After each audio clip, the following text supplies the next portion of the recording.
A very good morning to all of you. Welcome back to our channel Street Dream. आज है Sunday और आज मेरे दिन की शुरुआत हुई थी सुबह के 6:30 बजे। ये जो पीडीएफ आप सभी को दिख रहा है ये अंकित इंस्पायर्स इंडिया के नोट्स हैं जो कि मैंने बैच परचेज किया था जीएस फाउंडेशन का जब 7वीं हुई थी उसके 3-4 महीने बाद।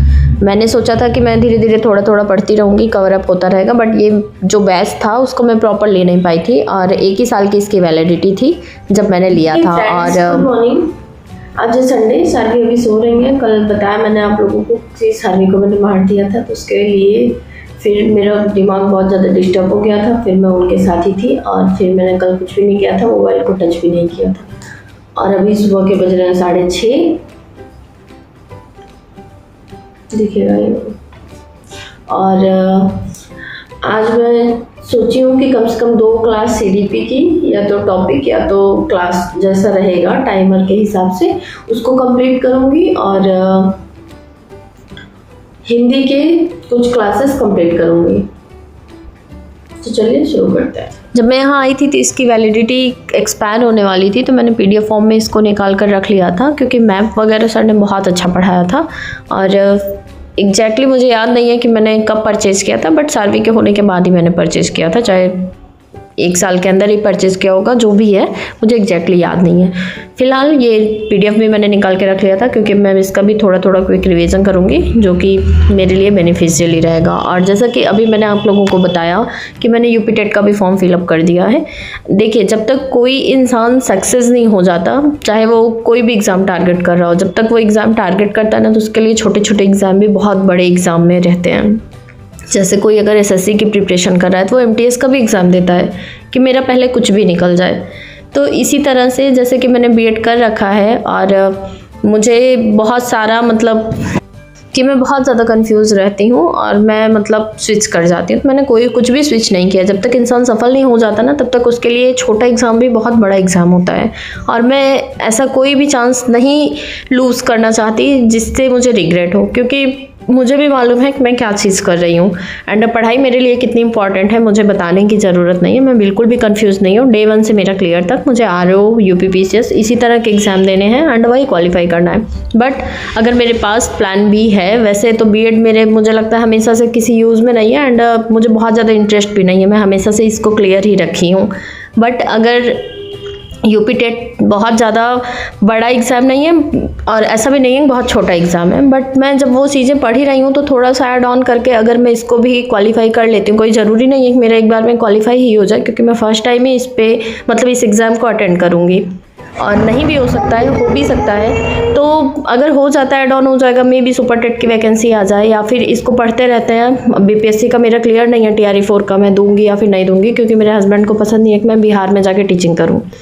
बट मुझे लगता है कि अगर मैं यूपी टेट क्वालिफाई रहती हूँ, इन केस यूपी टेट दिया है तो सुपर टेट भी दे ही दे, तो 6 to 8 के लिए तो एलिजिबल हो ही जाऊँगी। और मेंशन करके रखा है कि 6 to मतलब एलटी ग्रेड एंड अभी जल्दी में यहाँ टीजीटी सबके लिए यूपीटीईटी मतलब अनिवार्य है। तो मेरा भी अगर रहेगा तो ज़रूरी नहीं है कि मेरा यूपीपीसीएस आरओ एक ही अटेम्प्ट में निकल जाए, हो सकता है निकल भी जाए, ना भी निकले। तो अगर सुपर टेट की वैकेंसी आ जाएगी तो अगर मेरा हो जाता है तो कहीं तो मैं एक जगह स्टैंड बाई हो सकती हूँ ना, इस वजह से मैं देना चाहती हूँ। बाकी और कोई रीज़न नहीं है और अब मैं इसके बारे में कभी चर्चा भी नहीं करूँगी क्योंकि वो चीज़ें अलग हैं, यूपीपीसीएस और आरओ का एग्ज़ाम, और ये चीज़ें अलग हैं, टीचिंग एग्ज़ाम। और इसके लिए बस मैं 2 से 2 घंटे ही मतलब निकालती हूँ जिसमें मैं सीडीपी और हिंदी वैसे भी पढ़ना है, आरओ के लिए, पीसीएस के लिए पढ़ना ही है। और बाकी इंग्लिश पढ़ेंगे तो सी सेट में ही यूज़ में आएगा, ऐसा नहीं है कि नहीं यूज़ आएगा, कहीं ना कहीं तो यूज़ आ ही जाएगा। बाकी जिस तरह से मैं अपना रूटीन बनाना चाहती हूँ, जिस तरह से मैं पढ़ना चाहती हूँ, वैसे मैं खुद ही नहीं पढ़ पाती हूँ, चाह के भी नहीं पढ़ पाती हूँ क्योंकि आप लोगों को सबको मालूम है कि मैं सारवी को अकेले ही रखी हूँ और अकेले ही सब कुछ मुझे इनका हैंडल करना पड़ता है। तो इनको भी टाइम देना होता है। धीरे धीरे ये भी अब बड़ी क्लास में ही जा रही है, मैं इनका ट्यूशन वगैरह नहीं लगवा रखी हूँ, तो मुझे इनको भी टाइम देना ज़रूरी ही है क्योंकि मैं खुद को बनाने के चक्कर में, खुद का करियर बनाने के चक्कर में इनका करियर या फिर इनका बेस ख़राब नहीं कर सकती। तो मैं अपने हिसाब से मैनेज करने की कोशिश कर रही हूँ। कहाँ तक मतलब ये टाइम मुझे कब तक देना पड़ेगा और कैसे कब तक ऐसे चलेगा, क्योंकि मेरे पास कोई ऐसा हेल्पिंग हैंड भी नहीं है जिससे मैं हेल्प ले लूँ कि हाँ कोई सारवी को देख ले या फिर मेरे पास आ जाए जो थोड़ा सा मेरा हेल्प कर दे। तो आई होप आप लोग समझ रहे होंगे कि मैं क्या बोल रही हूँ।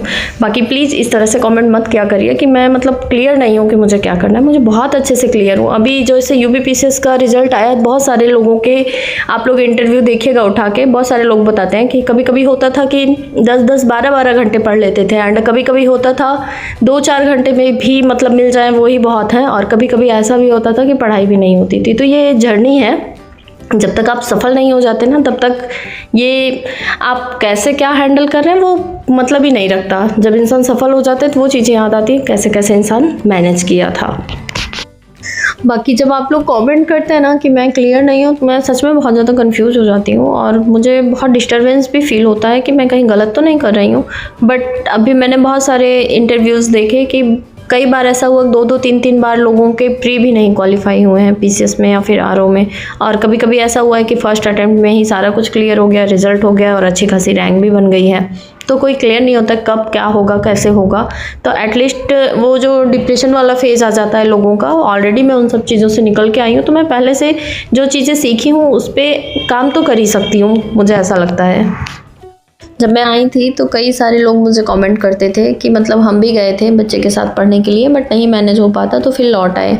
बट लौट जाने के बाद क्या कुछ बदला लाइफ में? बहुत सारे लोगों के कमेंट आते हैं कि वो फैमिली में रह के ही पढ़ रहे हैं एंड बहुत कुछ सुनना पड़ता है। अभी कल के ही वीडियो पे एक कमेंट था कि BEd मेरे साथ ही उनका हुआ 21 से 23 के बैच में, और CTET अभी तक क्वालिफाई नहीं हो पा रहा है। 6 लोगों का मतलब काम पूरा रहता है सब कुछ करना। मुझे मालूम है एक ही लोग में नहीं मैनेज हो पाता है, तो 6 लोगों का करना बहुत बड़ी बात होती है। फिर भी इंसान अगर पढ़ रहा है ना और जो बोलता है ना उसको खुद ही मुझे लगता है शर्म आनी चाहिए कैसे इंसान मैनेज करता है। एक इंसान सिर्फ अगर पढ़ाई के फील्ड में होता है, पढ़ते रहता है, फिर भी जल्दी एग्ज़ाम कोई क्लियर नहीं होता, छोटा एग्ज़ाम क्लियर नहीं होता, और एक इंसान बच्चा भी है, फैमिली भी है और सारी रिस्पॉन्सिबिलिटीज़ भी है, उसके बाद भी पढ़ने की सोच रहा है ना, तो मुझे ऐसा लगता है कि उसको सपोर्ट ही करना चाहिए, ना कि उसको डीमोटिवेट करना चाहिए। कई लोग ऐसे भी हैं जिसको मैंने बोला था, जिसका नहीं CTET क्वालिफाई हुआ था, और मैंने बोला था कि लगे रहिए हो जाएगा, उनका क्वालिफाई भी हो गया है। तो मैं यही बोलूँगी कभी भी हार नहीं माननी चाहिए, करते रहिए, थोड़ा थोड़ा ही करते रहिए, कहीं ना कहीं इसका पे ऑफ ज़रूर होगा, और मैंने ये देख भी लिया है।